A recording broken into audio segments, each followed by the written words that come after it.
Hola, muy buenas tardes. Estamos en el viaje del sonámbulo. En esta ocasión sabemos que estamos empezando febrero, sabemos que tenemos ganas de tener planes románticos, esas citas tan hermosas, consentir a la pareja y muchas otras cosas, ¿no? Entonces, ¿pero qué creen? Que se disparan los, los niños de noviembre, por alguna extraña razón, no sabemos. Entonces me he visto a la tarea de volver a traer a Hazel, nuestra consejera sexual de cajón y de mayor confianza, y vamos a armarles un especial de anticonceptivos. Entonces, nada de que aquí no los informamos, nada de que no hay información a la mano, hay mucha información y se la vamos a traer de la mano de una de las mejores especialistas. Entonces, hola Hazel, ¿cómo estás? Muy bien, muchas gracias por la invitación. Yo encantada de aconsejarles en este inicio de febrero. Me da mucho gusto, es un mes muy padre, muy bonito. Cuando pienso en febrero pienso automáticamente en rojo y corazones. Y qué mejor manera de celebrarlo haciendo las cosas con responsabilidad. Como uno de mis eh, lemas más importantes en tu consejera sexual es pórtate mal, cuídate bien. Entonces va muy de la mano con este capítulo. Claro que no, aquí no hay nada de que tenemos temas tabú, aquí ningún tema es tabú, aquí se tratan todos. Aquí chismeamos de todo, exactamente. Muy bien, sabemos que es un tema muy amplio y tal vez no abarquemos todo, pero vamos a intentar hacerlo lo mejor posible. Entonces, para empezar, ¿qué tal si nos está escuchando un adolescente, un puberto, alguien que apenas está empezando, o hay gente que de verdad no sabe qué es y necesita esta información? Entonces, ¿nos podrás explicar qué es un anticonceptivo? Claro que sí, como dice nuestra querida Jus, este tema es muy amplio, es con demasiadas vertientes, demasiada información, pero aquí se los vamos a resumir de la manera más clara, más digerible y más cómoda también de comprender. Así que donde nos estén escuchando, en casita, en el trabajo, en la escuela, pónganse cómodos, tráiganse su cafecito, su agüita, que vamos a chismear aquí sin tabú. Bueno, primero, ¿qué es un anticonceptivo?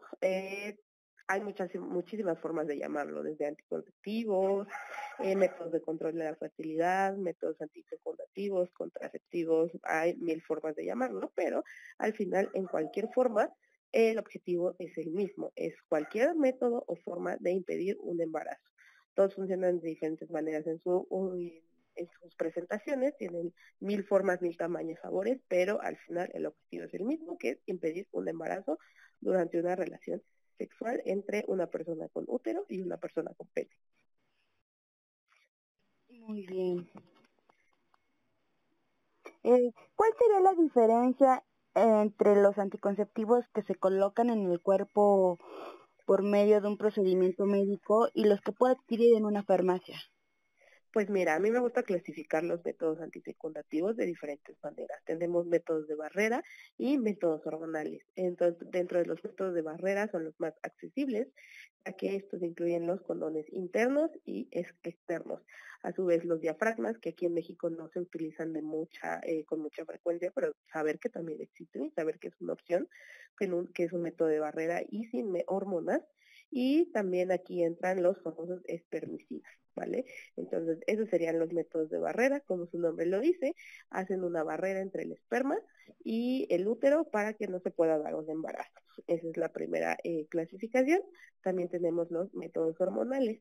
Los hormonales, algunos los podemos adquirir en farmacias, como bien dicen, u otros necesitamos que los coloquen algún profesional de la salud sexual y reproductiva.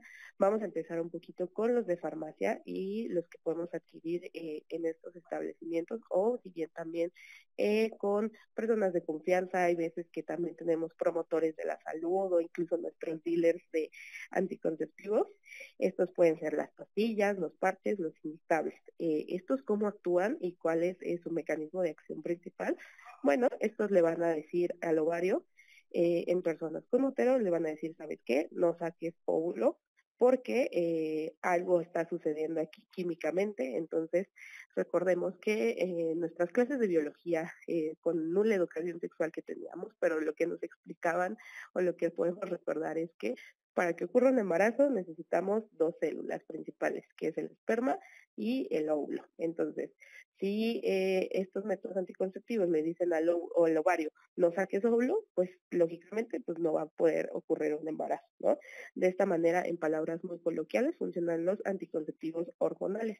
Algunos también inhiben bueno, en el mundo médico le decimos inhibir la ovulación, entonces es decir, no hay óvulo que fecundar. Algunos otros también van a crear un moco muy parecido como cuando nos da gripa, que es un moco muy espeso, pero en el cérvix, es decir, en la parte más externa del cuello uterino.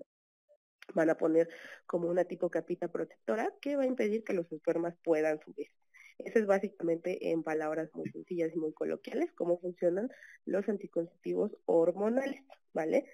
En los que podemos adquirir en farmacia. ¿Qué pasa cuando son colocados con un profesional de la salud? También aquí tenemos la clasificación de hormonales y no hormonales.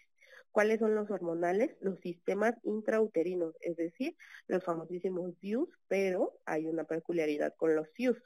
Los SIUs tienen un medicamento que va a ser liberado a manera local en el útero. Es decir, sí va a ser una opción hormonal, pero es únicamente en el útero, a diferencia de los inyectables y los parches, que la hormona circula por todo nuestro cuerpecito hasta llegar al ovario. En el caso de los SIUs, el ovario y el útero. En el caso de los SIUs, únicamente se van a quedar como ahí y ahí van a hacer en el útero su función. También tenemos los famosísimos implantes subdérmicos, marcas hay bastantes, los de una varilla, dos varillas, y estos cómo funcionan. El implante subdérmico va a liberar una hormona, igual en todo nuestro cuerpecito, que va a decirle al ovario de igual forma, ¿sabes qué? No saques óvulos, porque esta hormona que libera el implante subdérmico hace creer una progesterona, que es una hormona que nos hace creer que el cuerpo está embarazado. Entonces va a decir como, ¿sabes qué? Estamos embarazados, entonces ni ovules, ni saques nada, porque aquí está pasando algo. Entonces, de esa manera el cuerpo es incapaz de producir un embarazo. Además, también tiene otro mecanismo de acción que es adelgazar el endometrio. ¿Qué es el endometrio? Bueno, el útero se compone de diferentes capitas. En la parte más profunda tenemos el famosísimo endometrio, que es lo que descamamos mes con mes las personas que menstruamos en la regla. Ese endometrio necesita estar muy grueso para que se pueda implantar un embarazo. Entonces, estos implantes tienen la opción de que además de que le dicen al cuerpo, ¿sabes qué? No ovules, no saques nada, además le van a decir, descámame el endometrio, pero ya. Entonces tienen estos dos mecanismos de acción que hacen que sean de los métodos anticonceptivos más seguros en el mercado que tenemos actualmente. ¿Cuál es el más efectivo de todos? El implante subdérmico. Sin embargo, pues al final es una hormona, al final es algo externo al cuerpo, entonces pues sí podemos llegar a tener un poco de efectos secundarios, que en algunos pacientes es muy tolerable y en algunas no tanto. Entonces, ahorita vamos a hablar un poquito más de periodos de adaptación y demás, pero básicamente ese es el mecanismo de acción de los implantes subdérmicos. También dentro de los colocados por los profesionales de la salud tenemos los no hormonales, que son los DIU de cobre y de plata.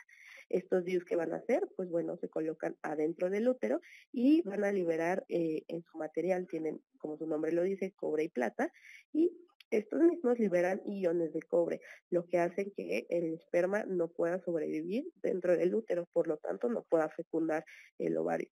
Estos no tienen ningún tipo de hormonas, no le van a decir nada al ovario, nada.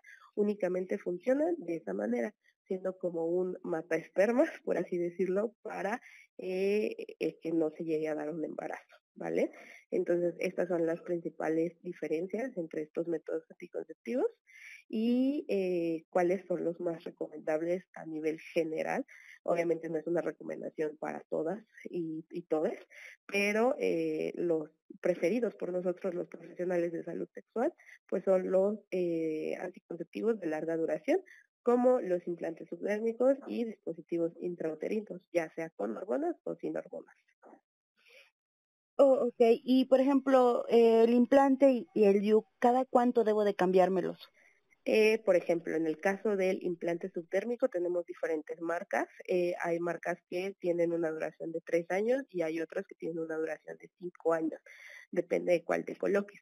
En el caso del dispositivo intrauterino liberador de hormonas, o mejor conocido como SIU, tiene una duración de entre 3 y 5 años, depende igual de la marca que te coloques. En el caso de los DIU de cobre, anteriormente decía que hasta 10 años, que 5 o 6 años, pero lo ideal es cada 5 años hacer el cambio. ¿Y cuántos DIUs podemos utilizar? ¿Cuántos implantes podemos utilizar a lo largo de nuestra vida? Tenemos que tener un periodo de descanso. La última evidencia científica te maneja que no hay necesidad de descansos entre métodos anticonceptivos, ya que en esos descansos es cuando normalmente se producen los embarazos. Entonces, ¿cuántos implantes puedo utilizar a lo largo de mi vida? La respuesta es los que necesites. Ok, muy bien. Y para solicitar, por ejemplo, que me coloquen un DIU, ¿necesito ser mayor de edad? No, de hecho no. Normalmente la medicina se basa por normas oficiales mexicanas y estas normas nos obligan a nosotros, el personal de salud, a actuar sobre diferentes directrices, ¿no? Entonces, ¿qué pasa en el tema de salud sexual y reproductiva? Pues afortunadamente existe una norma, que es la norma oficial mexicana 047. Su nombre largo es para la atención del grupo etario de 10 a 19 años. Y esta norma tuvo su última actualización en 2015 y nos habla exactamente en el apéndice 6.8 de cómo el personal de salud debemos actuar ante la presencia de este tipo de pacientes en estas edades, y nos dice que todas las y los y les adolescentes pueden solicitar una consejería en salud sexual y reproductiva sin necesidad del acompañamiento de un adulto. Solamente necesitan llenar un respectivo consentimiento informado. Si gustan, de hecho, revisar la norma, el consentimiento se encuentra en el formato del apéndice C. Y durante esta atención, el personal de salud está obligado a proporcionar un método anticonceptivo sin la autorización de un adulto presente. Es parte de sus derechos. También tenemos la cartilla de derechos sexuales y reproductivos, que nos habla de que las y los y les adolescentes están en su derecho de decidir cuántos hijos o hijos tener, y no deberían de ser condicionados por la autorización de ningún padre o tutor. O sea que yo, adolescente que estoy empezando mi vida y yo ya sé que no quiero quedar embarazada ahorita o sé que no es, bueno, no está en mis planes. ¿Puedo ir sin ningún problema a cualquier institución a que me lo coloquen? Así es, actualmente en México tenemos un programa de reducción de embarazo adolescente, y implica que la mayoría de servicios de atención a la salud en primer nivel, es decir, centros de salud, clínicas de medicina familiar, unidades de salud de primer nivel, ya no sean hospitales muy grandes ni de especialidad, deben de tener un módulo que se llama servicios amigables. Estos servicios están obligados a dar consejería y métodos anticonceptivos gratuitos a cualquier adolescente que acuda a solicitar los mismos. ¿Qué pasa? Desafortunadamente que no todos los personales de salud están actualizados, capacitados para atender este grupo etario, y desafortunadamente no todos los servicios son tan amigables como su nombre lo dice, pero ¿qué les recomiendo yo a mis adolescentes queridos, que son un grupo de población increíble, por cierto? Si quieren acceder a algún método anticonceptivo, pues pueden acercarse. Afortunadamente, Instagram, TikTok y demás, hay mucha información muy valiosa también. Pueden acercarse a consejeros de salud sexual como su servidora, y nosotros los podemos orientar con respecto a sus necesidades, cuál es el método anticonceptivo más actual, y en caso de que no podamos nosotros colocárselos por distancia, tiempo, lo que tú quieras, pues sí, lleven esta información. A mí me ha funcionado mucho decirle a los adolescentes que les han negado servicios de salud sexual, decirle, literal, enfrentarle al personal de, oye, pero según la norma tal, yo tengo derecho a que me coloques un método anticonceptivo, aquí está el formato, ¿estás seguro? Literal, ¿estás seguro que no me lo quieres colocar? Y así es la manera de que cuando ven que desafortunadamente están informados, pues ya no les queda como de otra, ¿no? No debería de ser lo ideal, no deberían de llegar a estas instancias, pero funciona, y es una manera de exigir sus derechos sexuales y reproductivos también. Lamentablemente es algo que pasa mucho, ¿no? Mucho personal no está actualizado y a veces dicen, no, hasta que me traigas a tu mamá y cosas así. Es Y nada que desagradable. ver. Uh-huh. Bueno, entonces vamos a otra cosa con esto de los costos. ¿En qué instituciones me lo puedo colocar de forma gratuita?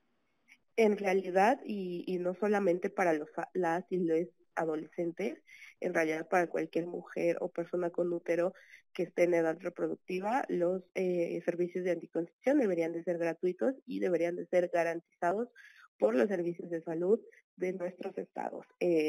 Puede ser en un centro de salud, en una unidad de medicina familiar de IMSS, en una unidad de medicina familiar del ISSSTE, o cualquier institución de salud pública está obligada a prestarte servicios de anticoncepción, seas o no derechohabiente.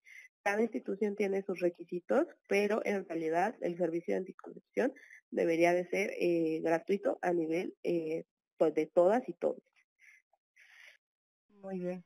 Ahora vamos, estamos hablando mucho de los métodos para las personas con útero. Vamos a ver, o sea, sabemos que nosotras somos las que corremos en riesgo del embarazo, la gestación y todo, ¿no? Incluso, pues varias cosas. Pero vamos al otro lado. Hay anticonceptivos para hombres aparte del condón. ¿Cuáles son esos anticonceptivos? Actualmente no tenemos muchas opciones anticonceptivas para personas con pene, sin embargo, además del condón. Desafortunadamente teníamos un estudio de un famosísimo Basagel que ya estaba en las últimas instancias, pero no se aprobó. Entonces, también mucho ojo si les ofrecen Basagel, si les ofrecen algún gel para anticonceptivo, es estafa y puede poner en riesgo su salud. Así que actualmente en México las únicas opciones anticonceptivas para personas con pene que tenemos son los condones, tanto de látex como de poliuretano u otros materiales para las personas que son alérgicas, y la vasectomía. La vasectomía desafortunadamente tiene muy pocos índices de que se realice aquí en México. Muy pocos hombres se animan a hacerse la vasectomía, muy pocas personas con pene se animan a realizar este paso. Entonces, creo que también deberíamos de hablar un poquito más. Muchos dicen, es reversible, no es reversible, qué onda, si después me arrepiento, la puedo reconectar. Vamos a hablar un poquito también más de eso en los siguientes minutos. Pues de hecho sí vamos a eso. Bueno, una de mis preguntas era esta, porque me ha llegado mucha pregunta pues de hombres, ¿no? ¿Qué hago cuando soy alérgico al látex? Pues afortunadamente hay otras opciones de condones que no son necesariamente el látex. Poliuretano es el material más común. Marcas, nadie nos patrocina desafortunadamente, pero hay unos en particular que son de Zico, que son el empaque amarillo y dicen sin látex. Y otros también muy buenos, pero esos son un poquito más costosos y a veces no están en todas las farmacias, pero saber que sí existen, de la marca Prudence, la línea Unique. Es igual un empaque amarillo con negro y esas son opciones totalmente seguras para las personas que son alérgicas al látex. Entonces no hay pretexto. Muy bien. Entonces vámonos a los anticonceptivos que requieren operación. Ok. Entre la vasectomía y la OTB, que es la obstrucción de trompas, ¿estas pueden llegar a ser reversibles?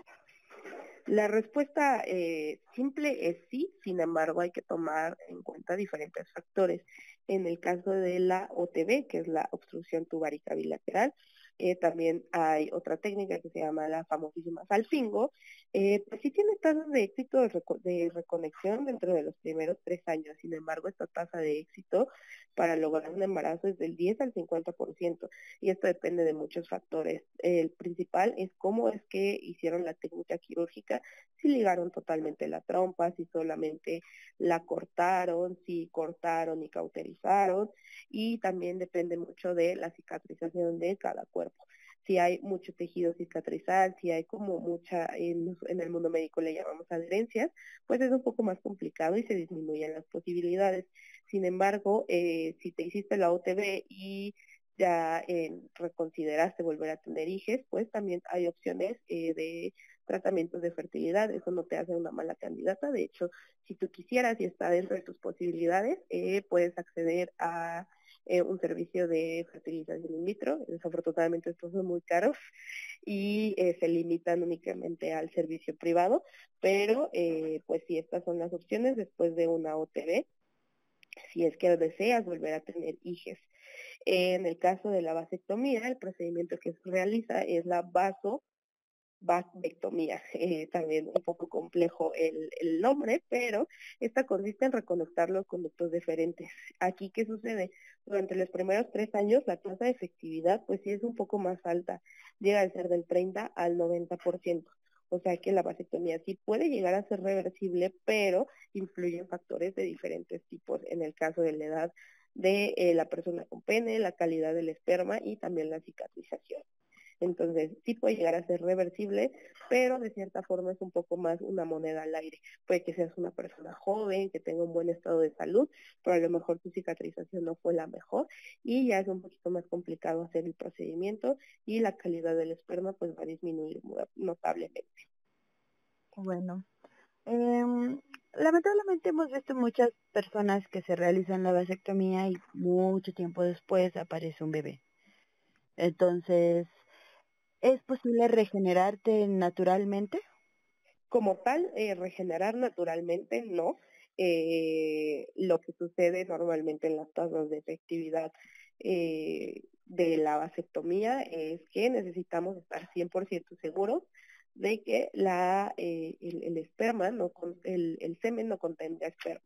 ¿Esto cómo lo podemos realizar? No es como que me realizo la vasectomía y al día siguiente ya no tengo esperma. No, necesitamos posteriormente a los 3 meses realizar un conteo espermático y que nos digan si efectivamente el semen aún contiene espermas y si contiene de qué calidad tiene, ¿no?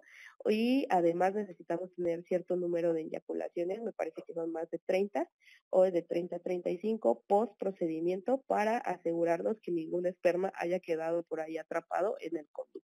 Entonces, como tal, no se puede regenerar. Sin embargo, si no hacemos estas medidas de tener las 30 eyaculaciones, 30 a 35 eyaculaciones post procedimiento y hacernos nuestro conteo espermático, no podemos decir que la vasectomía haya sido exitosa.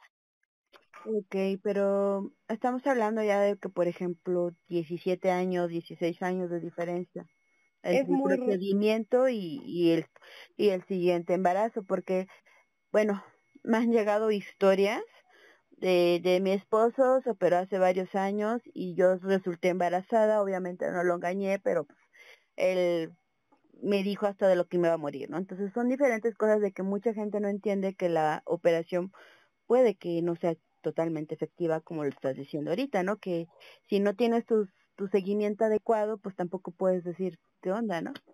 Exactamente. Y de que puede llegar a suceder, puede llegar a suceder.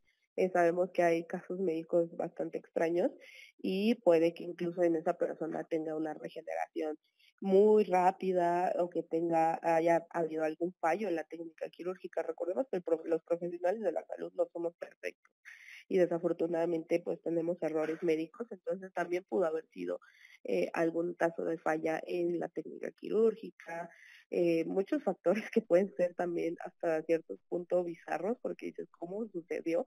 Pero sí puede llegar a pasar. Recordemos que ningún método anticonceptivo es 100% efectivo y la abstinencia no es un método anticonceptivo. Entonces, que les diga, no, pues la abstinencia es el único método anticonceptivo, les está mintiendo y está lleno de estigmas, porque la sexualidad no es algo malo.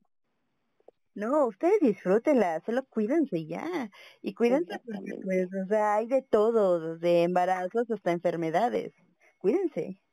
Exactamente. Hay de todo y recuerden que también si en algún momento de su vida sexual llegan a tener alguna ITS, pues no es motivo de vergüenza, castigo, culpa, no es un castigo divino por la promiscuidad. También el término promiscuidad se me hace algo muy ambiguo actualmente. La definición de promiscuidad es cualquier persona que tenga más relaciones sexuales que tú. Entonces, en teoría hay 1000 personas promiscuas porque no todos tenemos el mismo número de parejas sexuales, a veces ni siquiera se acerca entre unas y otras, pero realmente yo soy más partidaria de que la promiscuidad no existe, sino simplemente estigma. Y recuerden que lo peligroso de los estigmas es que ahí sí nos pueden poner en riesgo. Entonces, ustedes disfruten, cuídense mal, pórtense Para al revés, pórtense mal, cuídense bien y eso es lo único necesario. Bueno, aquí estamos tocando otro tema. ¿Qué métodos anticonceptivos también nos protegen de las enfermedades de transmisión sexual? Actualmente únicamente el uso de barreras de látex, ya sea preservativos o condones externos e internos. Mayormente los conocemos como condones femeninos o masculinos, pero el término correcto debería ser condones internos para los mal llamados condones femeninos y condones externos para los condones masculinos. Pero recuerden que esos son los únicos que nos protegen de infecciones de transmisión sexual. No se vale nada más utilizarlo para sexo penetrativo, sino también para sexo oral.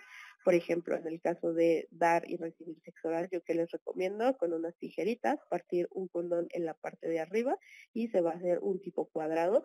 Ese lo ponen sobre la superficie a la que le vayan a dar amor y están protegidos también de adquirir una ITS en la boca. Son comunes, más comunes de lo que creen, hagan caso. Así es, así es. Ojalá nunca se las topen, pero cuiden. Exactamente, y si se los topan, nada más acudan a alguna atención médica, sepan que tienen tratamiento y solamente cuidarse un poco más. Bueno. Y hasta ahí. Vamos a tocar otro tema, vámonos a desviar tantito de las ITS. Si yo detecté alguna irregularidad, siendo hombre o mujer, ¿a qué institución debo de ir para que me hagan un examen general? O sí, un examen. Pues hay muchísimas opciones, desde las privadas hasta las públicas o lo que yo recomiendo un poco más, asociaciones de la sociedad civil. Podemos ir a cualquier institución de salud pública, por ejemplo, centros de salud, unidades de medicina familiar y normalmente ya cuentan con pruebas de VIH. Sin embargo, no cuentan en la mayoría con el paquete como completo de sífilis, clamidia, gonorrea y demás, ¿no? Hay veces que desafortunadamente en el sistema de salud dependemos de la disponibilidad y yo que recomiendo en estos casos, pues acercarse a asociaciones civiles. En Ciudad de México, una que me gusta mucho, mis amigos de Inspira Cambio, ellos tienen paquetes de todas las ITS que se pueden detectar mediante pruebas y son a un costo de recuperación. Al ser una sociedad civil, pues obviamente no buscan algún beneficio económico, entonces son costos muy accesibles. También AHF, ellos cuentan con pruebas de ITS y Clínica Condesa también. Muy bien. Aquí me llega otro tema, porque mucha gente no me cree. ¿Verdad que aunque tengas una pareja fija y estable, es recomendable hacerte un examen de tesis general de vez en cuando? Así es, que tengamos una pareja monógama no es sinónimo de que no podamos tener alguna infección de transmisión sexual. Incluso, pues la mayoría de personas tenemos un pasado, tenemos un historial y la mayoría de ITS no presentan síntomas en el momento, sino ya después algunos meses posteriores. Entonces, cualquier persona que tenga una vida sexual activa, independientemente de su número de parejas sexuales, debería de realizarse un examen de ITS una vez al año, mínimo. Y en el caso de personas con vulva y vagina, deben de acompañarse de un estudio famosísimo como llamado Papa Nicolau. Eso es de cajón una vez al año, si tienes útero, Papa Nicolau y estudios de ITS. Perfecto, créanme, háganme caso, aunque tengan su pareja estable, háganse el ITS y pídanle a su pareja que se lo haga y no tiene nada de malo. Exactamente. Es cuidarse solamente. Es como ir a checarse los triglicéridos, es como ir a checarse sus caries. Es simplemente un servicio de salud más. Es que qué drama hacen, o sea, ¿cómo tienen el estigma de que si le pides a tu pareja estable, oye, me voy a hacer un examen de TS, vas conmigo? O sea, afortunadamente mi pareja sí, sí comprende la situación y sin broncas, ¿no? Pero claro. me han dado amigas que se pelean tremendamente por eso. Sí, y es algo, o sea, tan absurdo, hasta es un acto de amor, es cuidarse el uno a otro y ya está, ¿no? Aparte, si somos súper monógamos y somos súper exclusivos, y ¿cuál sería tu miedo, sabes? O sea, si ya sabes que solamente somos tú y yo, pues, ¿cuál habría el miedo, no? Pues sí, ¿no? Y aparte, pues, tú no sabes, la ropa interior te puede, si está muy apretada, te puede causar una infección y si no la tratas a tiempo, pues se puede complicar. Y al Exactamente, tener una pareja, pues, o sea, muchas cosas pueden pasar. Incluso si tienes una exactamente, infección y hay infecciones que requieren que la otra pareja pues tenga una pomada, tenga algún tipo de exacto. medicamento y es por bien de ambos. Exactamente. Por ejemplo, en el caso de las personas con vulva, a nosotras nos da infecciones vaginales hasta por respirar, por Ay, la ropa sí. apretada, la ropa interior, algún cambio en el pH y si tenemos relaciones con la famosísima candidiasis, que es este tipo de infección, pues sí podemos llegar a infectar a otra pareja, ¿no? No es como tal una infección de transmisión sexual, sin embargo sí podemos como que pasar la gripe, es como una gripe, o sea, no es exclusivamente de ese tipo de transmisión, pero estás de acuerdo, si tú le das un beso a alguien que tiene gripe, pues te va a contagiar, ¿no? Pero no significa que sea una enfermedad que solamente se transmita por esta vía.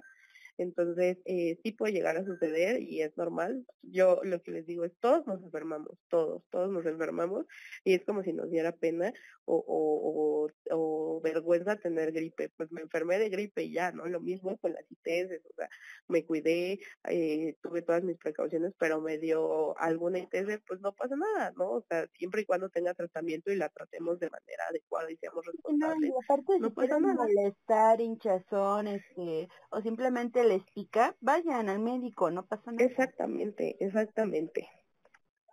Sí, ya vieron, hay muchas opciones para recibir desde gratuita hasta pagando, ¿no? Entonces ahí como que más nosotros debemos de quitarnos ese tabú e ir, porque mientras más Exactamente. tardemos, peor puede ser y las infecciones sí se pueden complicar muy fuertemente.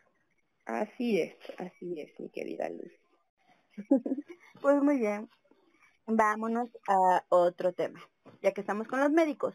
¿Qué tipo de anticonceptivos necesitan receta médica? Los anticonceptivos en general tenemos la ventaja en México que son a venta libre, es decir, no nos requieren algún tipo de receta. Sin embargo, eso no es sinónimo de que no necesitemos una previa evaluación para utilizar estos mismos. No porque nos vayamos a morir, sino porque nos pueden causar algunos efectos secundarios no tan cómodos para nosotras. Entonces, ¿yo qué les recomiendo? Actualmente existen test en línea para saber qué tipo de anticonceptivos es seguro que yo utilice y cuáles son los más adecuados. Hay unos que no tienen costo, entonces afortunadamente la información, como decíamos al principio del capítulo, está. ¿En qué se basan estos test para decirnos tú si puedes utilizar este, tú no? Pues existen unos criterios que hizo la OMS, se llaman criterios médicos de elegibilidad, y esos nos dicen qué tipo de personas pueden ser más aptas para utilizarlos, ¿no? Pero en general, yo les digo como que las personas que tengan migraña, que tomen algún tipo de anticoagulante, o que tomen algún tipo de medicamento como anticonvulsivos, es así o sí necesitan ir a evaluación médica, pero en general, si eres una mujer sana, que no tiene ninguna enfermedad, incluso mujeres o personas con útero que tomen algún medicamento psiquiátrico, son candidatos a utilizar pastillas, inyecciones, lo que tú quieras, y no va a representar mayor riesgo, ¿no? Pero las que sí o sí necesitan ir a evaluación médica, pues son las que cumplen con estos criterios que les mencioné antes. Muy bien. Ahora vámonos a otro tema. Claro que sí. Ay, cómo me encanta este tema. Vamos. Bien sabemos que cuando te acabas de aliviar o estás en proceso de aliviarte, en casi todas las consultas te preguntan, ¿qué método anticonceptivo prefieres? Y cuando te alivias, es prácticamente obligatorio salir con un método anticonceptivo. Entonces, ¿qué hago en estos momentos? ¿Qué es más recomendable? Por ejemplo, en mi caso, aunque yo fui un embarazo de alto riesgo, me estaba ahí casi desviviendo y todo el desmadre, le pidieron aún así permiso a mi esposo para que autorizara la OTB que yo estaba pidiendo. Entonces, ¿qué requisitos en estas situaciones prácticamente ponen a alguien como tutor para tu salud? ¿Qué requisitos necesitan para ponerte esos anticonceptivos? ¿Cómo puedo incluso pedir que no los tengan? O incluso se ha sabido de gente que sale con el DIU y ni siquiera se enteró. Entonces, ¿qué se puede hacer en esos momentos? ¿O cómo puedo darme cuenta? ¿O qué es recomendable? Pues mira, platicando como un poquito más del contexto de por qué ocurren este tipo de violencias, sabemos que en México no tenemos el mejor sistema de salud y este es un tema del que podríamos hablar mucho tiempo. Sin embargo, hace unos años se implementó una estrategia que se llama ENAPEO. Esta buscaba reducir la muerte materna, es decir, las mujeres que mueren al tener a sus bebés y reducir los embarazos adolescentes. Entonces, alguien que seguramente no tenía ni idea de los contextos sociales que ocurren en México y alguien que únicamente se dedicaba a estar en su oficina, dijo, pues fácil, hay que reducir los embarazos, obligarles o fomentarles, diciéndolo un poco más amigable, a que todas después de parir se lleven un anticonceptivo. Ya está, con eso lo solucionamos. Entonces, al ser esta estrategia, a todos los hospitales se les dijo, ok, vamos a implementar esto, todas las mujeres que salgan de aquí se tienen que ir con anticonceptivo. Entonces, al final, todo en esta vida es números, metas, logros, y lo empezaron a ver como qué hospital tenía más éxito en este programa, qué hospital tenía menos riesgo, menos éxito en este programa. Y sobre eso, en algunos casos, pues les dan puntuaciones. Hay veces que los mejores hospitales que tengan más puntuaciones se les da más presupuesto y demás conflictos de interés que hay muchísimo. Entonces, pues este programa evidentemente no funciona y al contrario, solamente perjudica a las personas. Además de que en contextos rurales, en contextos marginados, pues hay un estigma mayor de que, ¿por qué tu persona que está en una situación de pobreza o de un estrato social menor, vas a decidir si yo tengo más poder como médico, yo sé más que tú, y por eso te voy a obligar a dar a acceder a un método anticonceptivo, ¿no? Este es como el contexto de dónde surge esta idea. Entonces, ¿qué pasa en estos casos? Ustedes están en su derecho de, después de tener un bebé, no escoger un método anticonceptivo, o sea, no, en ningún momento dice y no deberían de condicionar la atención médica de si no te vas con un método anticonceptivo no te damos de alta. Eso está totalmente en contra de los derechos sexuales y reproductivos y así las presionen, así les digan lo que les digan, ustedes manténganse firmes ante su decisión de no utilizar ningún método anticonceptivo. A lo mejor sí lo quieres utilizar después, a lo mejor sí estás planeando ya no tener más bebés, pero en ese momento tu cuerpo está pasando por tantos cambios a nivel emocional, físico, químico, de tanta hormona, de tanta adrenalina, de estar teniendo un bebé, que lo menos que vas a pensar es en con qué te vas a cuidar después, ¿sabes? Entonces, ustedes, si por ahí alguna mami nos está escuchando y que está próxima a tener a su bebé, está en sus derechos de decir, ¿sabes qué? No, no me pongas nada. Y, por ejemplo, yo en mi experiencia, la mayor tasa de DIUs mal colocados o DIUs encarnados o DIUs mal puestos se han dado porque los ponen al momento del posparto. Entonces, yo en particular, si me dijeran, oye, ¿sabes qué? Voy a tener un bebé, ¿qué método anticonceptivo me recomiendas ponerme después? Yo te diría, espérate, pasa tu puerperio, que es el proceso de recuperación. Después de los 40 días vemos cómo está útero, si ya regresó a su tamaño normal y ahora sí colocamos dispositivo. Pues es que también se me hace incongruente, ¿no? O sea, digo, tu cuerpo acaba de pasar un trauma como para, y precisamente va a recuperarse, va a regresar a su tamaño y todo, se puede lastimar, ¿no? Sí, claro, o sea, es incongruente y esta estrategia evidentemente no funciona. Y urge que se vuelva a regular. Afortunadamente ya está en planes de regularse esta estrategia de reducción de muerte materna y reducción de embarazos no adolescentes. Y pues urge que también se vea con una perspectiva social, con una perspectiva de género y Es con que una fíjate la perspectiva... incongruencia, ¿no? Obligan a la que acaba de parir a ponerse un método anticonceptivo y al adolescente que no quiere embarazarse a veces le niegan el servicio. Justo, o sea, es totalmente incongruente. Yo que trabajo en contextos rurales, me daba mucho coraje porque los mismos médicos que se negaban a darles servicios de anticoncepción a las adolescentes eran los mismos que las violentaban al momento del parto. Entonces, o sea, es estúpidamente incongruente. No, sí, no. hay mucho que se tiene que arreglar de acuerdo a eso, pero por ejemplo, ahora bueno, ya dijimos que no deberían de ponértelo en tu cuerpo, pero por ejemplo, cuando también se niegan como, o es que ese trauma a mí no se me va a quitar tan fácilmente, lo sigo diciendo. No, y lamento mucho que lo hayas pasado, no debería de Sí, haber sido así. sí, no, lamentablemente, bueno, no sé, o sea, tengo amigas que dicen que su parto fue hermoso, su embarazo fue precioso, y qué bueno, ¿no? Pero yo estoy Ujú. pensando si eso fue verdad, y de verdad Ahora sí es que, eso, o sea, en- ahora sí que a puedes cada quien existir en cuenta la como nos va en la experiencia. feria y hay personas que no nos gusta la feria, entonces está bien. Sí, no, o sea, una parte de mí dice, ¿estás hablando de verdad? ¿O te creaste esa imaginación? ¿O qué onda? ¿No? O sea, una parte de mí no entiende que puedan existir experiencias agradables alrededor del embarazo, pero estoy consciente que las hay, he visto a mujeres que la han pasado súper bien y no han tenido síntomas casi de embarazadas y tacones de aguja, ¿no? Entonces, pasa de todo. Pero, por ejemplo, en el Exactamente. caso de la recuperación, cuando te están así como forzando, yo quería una OTB.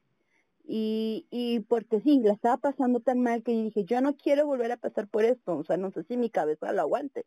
Y yo quería la OTB, incluso cuando me la estaban realizando, estaban hablando muy mal. Me iba a arrepentir, me iba esto, me iba aquello, y siempre tuve la duda ¿de verdad me la hicieron porque estaban tan en contra de que yo la tuviera? Que siempre he tenido esa duda hasta la fecha. Pero a mí lo que no se me quita es que yo estaba mal, tenía suero, tenía oxígeno, tenía todo, o sea, todo apuntaba a que si no me realizaban la cesárea, yo de ahí no salía. Así de drástica fue la situación. Cuando por fin me hacen esto y se me aprueba mi método anticonceptivo, le dicen a mi esposo, nos da permiso de que su esposa tenga este procedimiento, y eso fue para mí un golpe feo, ¿no? Porque imagínate si mi esposo hubiera dicho que no. Claro, o sea, te quitaron toda tu autonomía y todos tus derechos sexuales a decidir cuántos hijos tener y sobre decidir sobre tu cuerpo, cuando al final, en ese momento, o sea, lo más importante era salvar tu vida. Y, y a lo mejor será muy polémico lo que voy a decir, pero yo como personal de salud, a mí me interesaría más salvar la vida de la persona que está en este momento, ¿no? Sí hay un producto de por medio y todo, pero el producto no ha nacido, no ha vivido, no, o aún no está en parte, ¿no? Pero la persona que está aquí, ella sí. Entonces, yo les digo, a lo mejor es muy polémico, pero a mí quien más me interesaría sería la mujer, ¿no? La persona que está viviendo todo esto y que está procesando todo esto. Entonces, darte tu autonomía para decidir en ese momento, o sea, me parece gravísimo. Y si tienes dudas de si te hicieron la OTB o no, hay un estudio que le ponemos como un colorcito al útero, como marca textos, por así decirlo. Le ponemos como marca textos al útero, tomamos una radiografía y vemos si las trompas son permeables o no. Entonces, si tienes dudas, y también qué violento que hayan hablado mal de ti en ese momento, cuando Ay, literal tú estás sí, cuando en tu sientes momento hasta, más vulnerable no, de todo y que se atrevan a hacerte eso, o sea, me parece gravísimo. yo no tengo duda que la persona que me realizó la cesárea era sumamente capacitada, porque de hecho como yo fui, o sea, cuando tú estás en la salita ves que te ponen unos puntitos de colores para ver como el riesgo, ¿no? Si vas Ujú. como a parto, a cesárea, si ya tenías acá, entonces yo como siendo un embarazo de alto riesgo y todo, a mí me pusieron un puntito negro y tenía dos doctores.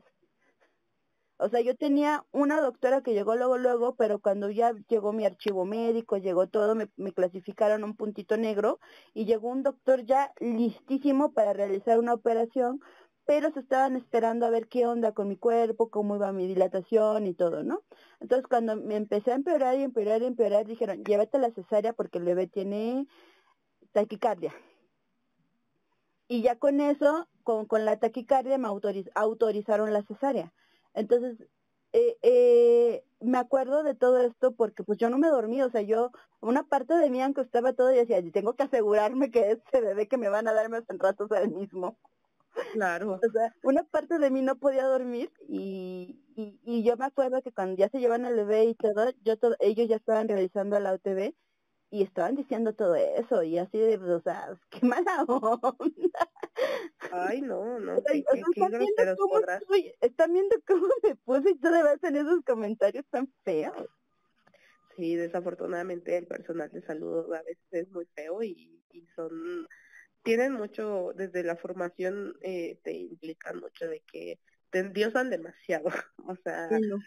te hacen creer que tú eres el dios más grande porque salvas vidas y que eres lo mejor del mundo y al final esa formación y ese estrago se ve al momento de brindar la atención médica. Entonces, desafortunadamente, no todos, yo conozco personajes de salud sumamente lindísimos, pero y que han logrado derribar ese estigma de yo soy Dios, pero no todos. Entonces, Sí, yo mira, a siempre mí les muchas veces deseo, también tuve médicos muy lindos, o sea, porque ves que te pasan por varios médicos, no solo es uno. claro, Tuve médicos súper lindos que fueron súper empáticos con la situación y todo, y así como hubo enfermeras, me acuerdo que hubo una enfermera que me dijo, ¿qué te dedicas al arte? ¿Vas a tener nada más un hijo? Sí, hasta me dice, bravo, por fin alguien con conciencia, o sea, era la que me iba llevando camino al quirófano, entonces son como que cositas muy, o la anestesia que agarraba y me decía, o sea, ¿qué no estás pensando? Y si te muere tu hijo, ¿qué vas a hacer? No vas a poder tener otro. O cuando él sea grande, lo vas a condicionar a buscar dos personas.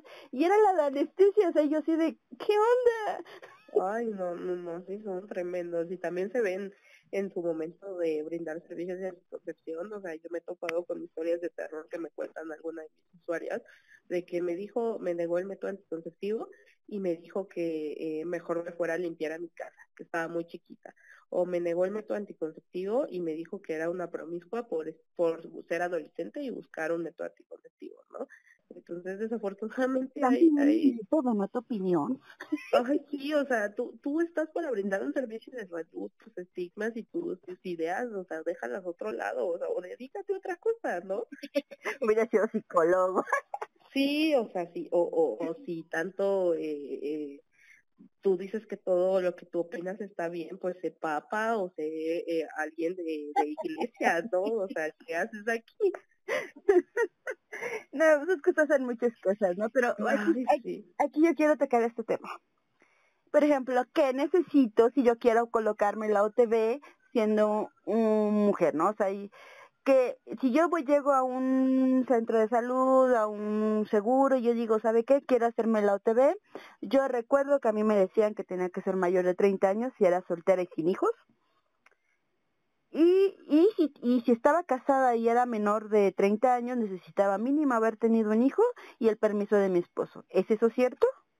No, es un mito, de hecho también lo dice la norma, no en la 047, sino en la norma incluso hasta la clasificación que esté dentro de la norma para la atención de la mujer embarazada, me parece absurdo, pero en esta norma también nos dice que cualquier mujer en cualquier edad reproductiva puede solicitar un método anticonceptivo quirúrgico sin necesidad de opiniones de terceros. Entonces, Entonces, ¿no? desde Si, los por 30 ejemplo, años puedo tú no pedir. quieres tener ningún bebé y no has tenido nunca bebés y no quieres ni siquiera tenerlos, puedes acceder a la UTB sin ningún problema, no necesitas autorización de terceros y puedes llevar impresa la parte de la norma.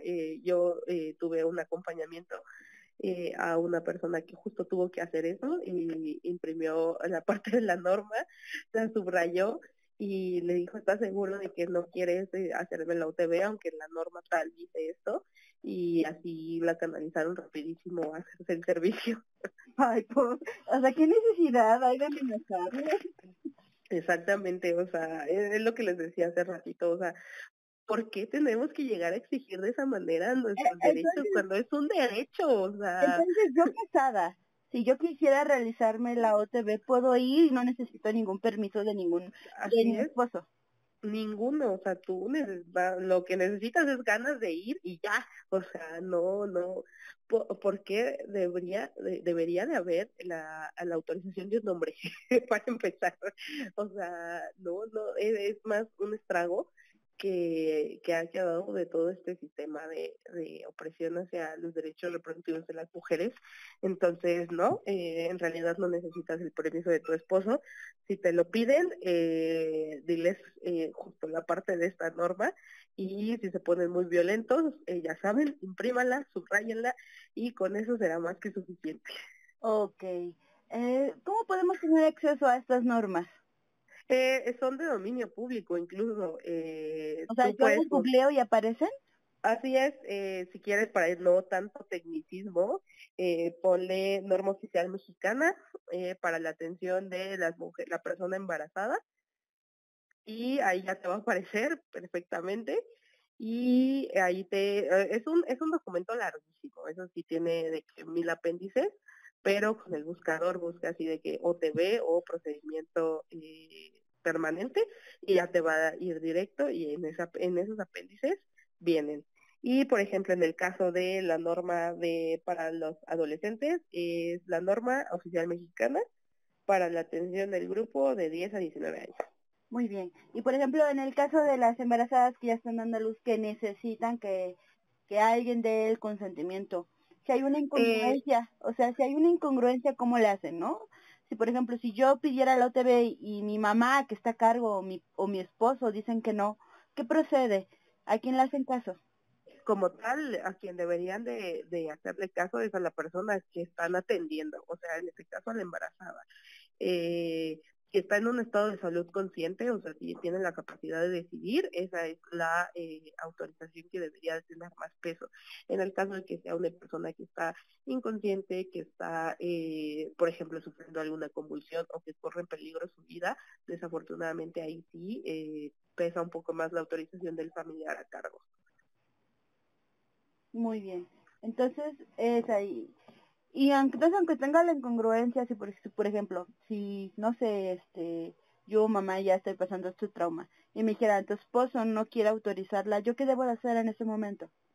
Pues en esos momentos, desafortunadamente, bueno, yo no he estado en esas situaciones, pero creo que en el estado de supervivencia como que no te da la cabeza para pensar en de que o pelear, o puede que en algunas personas o en algunas mujeres sí, es variable, les digo, cada quien cuenta como en la feria, pero ustedes aférrense, o sea, si tienen la capacidad para hablar, para pelear, o sea, ni siquiera me gusta la palabra pelear, pero sí exigir, en ese momento ustedes háganlo, o sea, de verdad, háganlo, háganlo, háganlo, y hasta que les digan, ¿sabes qué? Sí, ya, te la vamos a hacer, incluso les puedes decir, ¿sabes qué? O sea, yo te firmo con mi puño y letra de que yo sí la estoy autorizando y que yo sí quiero ese procedimiento y lo puedo verbalizar, lo puedo escribir, adelante, háganlo.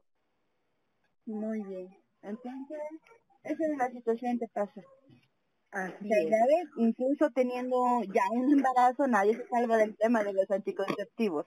Exactamente, aparte me encanta el desarrollo del podcast porque cómo empezamos de que cómo prevenir un embarazo este 14 de febrero y terminamos en las horribles experiencias de embarazo porque, o sea, a lo mejor sí es como un cambio muy drástico, pero sí también para concientizar de cómo este tipo de decisiones de tu salud sexual y reproductiva, como un 14 de febrero se puede transformar en un noviembre donde estés peleando por un método anticonceptivo después de un embarazo, ¿no? Entonces, Es pues que sí, nadie se libra de estos temas, mana, nadie. a lo mejor dices, oye, Ojalá ¿en qué nunca momento lo... brincamos? Pero sí Ajá, puede llegar a suceder, ¿eh? Entonces, sí. mejor piénsenlo antes de este 14 de febrero, decir, bueno, sin preservativo y me tomo la pastilla, no funciona así.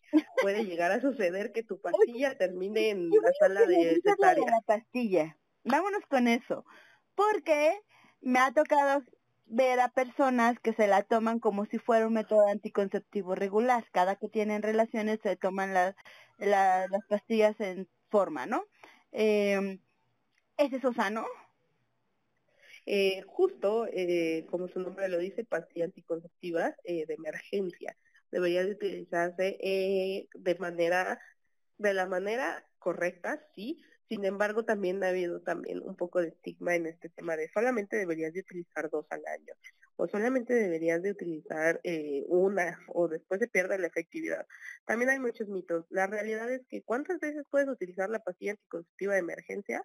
Las veces que necesites, siempre y cuando estés consciente de que esta pastilla conlleva muchísimos cambios hormonales.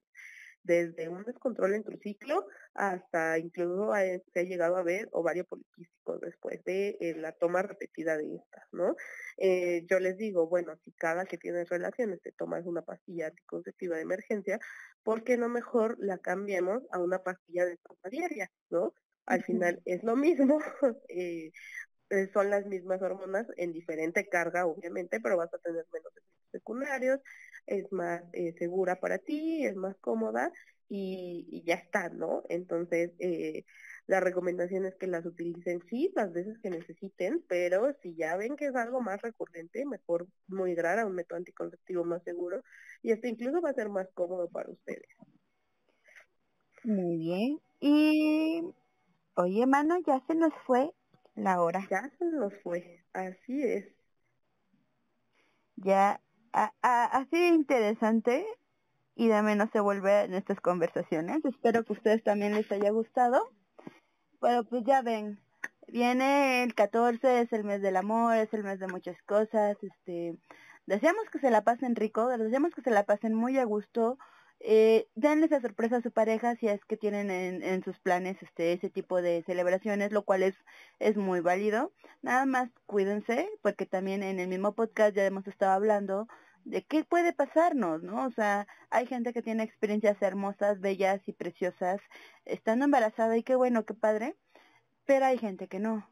Y así como te puede tocar un doctor muy consciente, muy informado y muy tranquilo, te puede tocar uno que tal vez no sea tan agradable, entonces vayan considerándolo, vayanlo pensando, y si hay alguna mami que nos está escuchando por pura casualidad y llegó al tema de qué pasa cuando estás dando a luz con estas cosas, pues ojalá haya sido de orientación, porque pues te lo dan de rápido en las pláticas que te ofrecen, pero pues también no lo profundizan demasiado.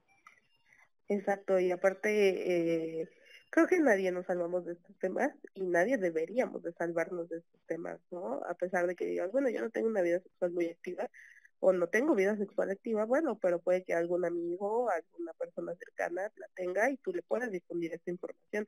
Recuerden que la información es un método sumamente que no te imaginas que puede llegar a ser tan valioso, pero lo es. Entonces la información salva vidas, la información te salva de muchísimas formas y eso es lo importante.